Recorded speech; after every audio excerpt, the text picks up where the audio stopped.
ರಾಮುಹಳ್ಳಿ gate level ಕ್ರಾಸಿಂಗ್ನಲ್ಲಿ ಕೆಳ ಸೇತುವೆಗೆ ಶಂಕುಸ್ಥಾಪನೆ ಹಾಗೂ ಚಲಘಟ್ಟದಲ್ಲಿ ಕೆಳ ಸೇತುವೆಯನ್ನು ಕೇಂದ್ರ ರೈಲ್ವೆ ಖಾತೆ ರಾಜ್ಯ ಸಚಿವ ವಿ ಸೋಮಣ್ಣ ಬೆಂಗಳೂರಿನಲ್ಲಿ ಇಂದು ಉದ್ಘಾಟಿಸಿದರು.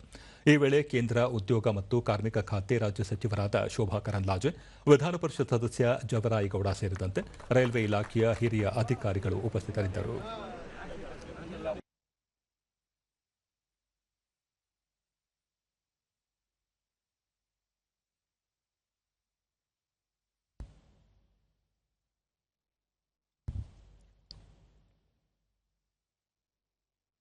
ಬಳಿಕ ವಿ ಸೋಮಣ್ಣ ಬೆಂಗಳೂರಿನ ಕ್ರಾಂತಿವೀರ ಸಂಗೊಳ್ಳಿ ರಾಯಣ್ಣ ರೈಲು ನಿಲ್ದಾಣದಲ್ಲಿ ರೈಲ್ವೆ ಯಾರ್ಡ್ ಅನ್ನು 222 ಕೋಟಿ ರೂಪಾಯಿ ವೆಚ್ಚದಲ್ಲಿ ನವೀಕರಣ ಮಾಡಲು ಮುಂದಾಗಿದ್ದು, ಈ ವರ್ಷದಲ್ಲೇ ಪೂರ್ಣಗೊಳಿಸುವ ಉದ್ದೇಶ ಹೊಂದಲಾಗಿದೆ ಎಂದರು.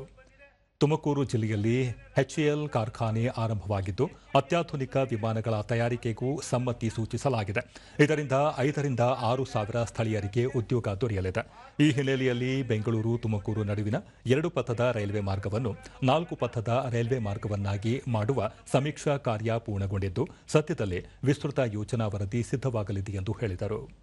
ಬೆಂಗಳೂರು ಸಬ್ ಅರ್ಬನ್ ರೈಲ್ವೆ ಕಾಮಗಾರಿಯನ್ನು 15,000 ಕೋಟಿ ರೂಪಾಯಿ ವೆಚ್ಚದಲ್ಲಿ ಕೈಗೆತ್ತಿಕೊಳ್ಳಲಾಗಿದ್ದು, 148 ಕಿಲೋಮೀಟರ್ ಉದ್ದದ ಮಾರ್ಗದಲ್ಲಿ 70 ಕಿಲೋಮೀಟರ್ ಕಾಮಗಾರಿ ಪೂರ್ಣಗೊಳ್ಳುವ ಹಂತಕ್ಕೆ ಬಂದಿದೆ. ಚನ್ನಸಂದ್ರ ಯಶವಂತಪುರ ಹಾಗೂ ಬೈಯಪ್ಪನಹಳ್ಳಿ ಹೊಸೂರು ಜೋಡಿ ಮಾರ್ಗ 2026ಕ್ಕೆ ಪೂರ್ಣಗೊಳ್ಳಲಿದೆ ಎಂದರು.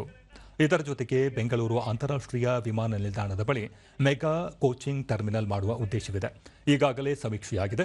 ಇದನ್ನು ದೇವನಹಳ್ಳಿ, ಯಲಹಂಕ ಅಥವಾ ಚಿಕ್ಕಬಳ್ಳಾಪುರದಲ್ಲಿ ಮಾಡುವ ಬಗ್ಗೆ ಸದ್ಯದಲ್ಲೇ ನಿರ್ಧಾರ ತೆಗೆದುಕೊಳ್ಳಲಾಗುವುದು. ಜೊತೆಗೆ ಬೆಂಗಳೂರು ಸರ್ಕ್ಯುಲರ್ ರೈಲ್ವೆ ಸೇವೆಯನ್ನು ಆರಂಭಿಸುವ ಉದ್ದೇಶ ಹೊಂದಲಾಗಿದ್ದು, ಈಗಾಗಲೇ ಸಮೀಕ್ಷೆ ಮುಗಿದಿದ್ದು, ಜನರಲ್ಲಿ ಇರುವ ಆತಂಕ ದೂರ ಮಾಡಿದ ಬಳಿಕ ವಿಸ್ತೃತ ಯೋಜನಾ ವರದಿ ಸಿದ್ಧಪಡಿಸಲಾಗುವುದು ಎಂದರು. ಅದನ್ನು ಕೂಡ ಲೋಕಾರ್ಪಣೆ ಮಾಡ್ತಾ ಇದ್ದೀವಿ. ಬೆಂಗಳೂರು ವಿಮಾನ ನಿಲ್ದಾಣದ ಬಳಿ ಒಂದು ಹೊಸ ಸಂದೇಶವನ್ನು ಕೊಡ್ತಕ್ಕಂಥದಕ್ಕೆ ಮೆಗಾ ಕೋಚಿಂಗ್ ಟರ್ಮಿನಲ್ ಅನ್ನು ಮಾಡ್ತಕ್ಕಂಥದಕ್ಕೆ ಒಂದು ಸರ್ವೆ ಮುಗಿಸಿದೆ, DPR ಆಗ್ತಾ ಇದೆ. ಇದನ್ನು ಎಲ್ಲಿ ಮಾಡಬೇಕು? ದೇವನಹಳ್ಳಿ ಹತ್ರ ಮಾಡಬೇಕಾ, ಯಲಹಂಕ ಹತ್ರ ಮಾಡಬೇಕಾ, ಚಿಕ್ಕಬಳ್ಳಾಪುರ ಹತ್ರ ಮಾಡಬೇಕಾ ಅನ್ನುವ ಒಂದು ಇನ್ನು ಚರ್ಚೆಯಲ್ಲಿದೆ.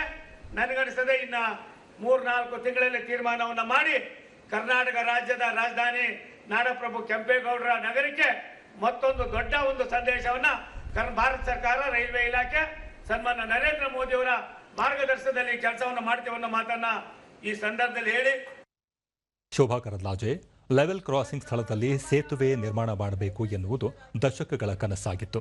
ಇದೀಗ ಕೇಂದ್ರ ಸರ್ಕಾರ ಹಲವು ಕಡೆ ಮೇಲ್ಸೇತುವೆ ಮತ್ತು ಕೆಳ ಸೇತುವೆಗಳನ್ನು ನಿರ್ಮಾಣ ಮಾಡುವ ಮೂಲಕ ಜನರಿಗೆ ಆಗುವ ತೊಂದರೆ ನಿವಾರಣೆಗೆ ಆದ್ಯತೆ ನೀಡಲಾಗಿದೆ ಎಂದು ಹೇಳಿದರು. ಕ್ರಾಸಿಂಗ್ ಇರಬಾರ್ದು. ಈ ರೀತಿಯ ಕ್ರಾಸಿಂಗ್ ಇರುವಂತದನ್ನ ನಾವು ತೆಗೆದು ಹಾಕಬೇಕು ಮತ್ತು ROB ಮಾಡಬೇಕು. ರೈಲ್ವೆ ಅಂಡರ್ ಬ್ರಿಡ್ಜ್ ಅಥವಾ ರೈಲ್ವೆ ಓವರ್ ಬ್ರಿಡ್ಜ್ ಅನ್ನ ನಾವು ಮಾಡಬೇಕು ಅನ್ನುವಂತ ಯೋಚನೆಯನ್ನ ಮಾಡಿ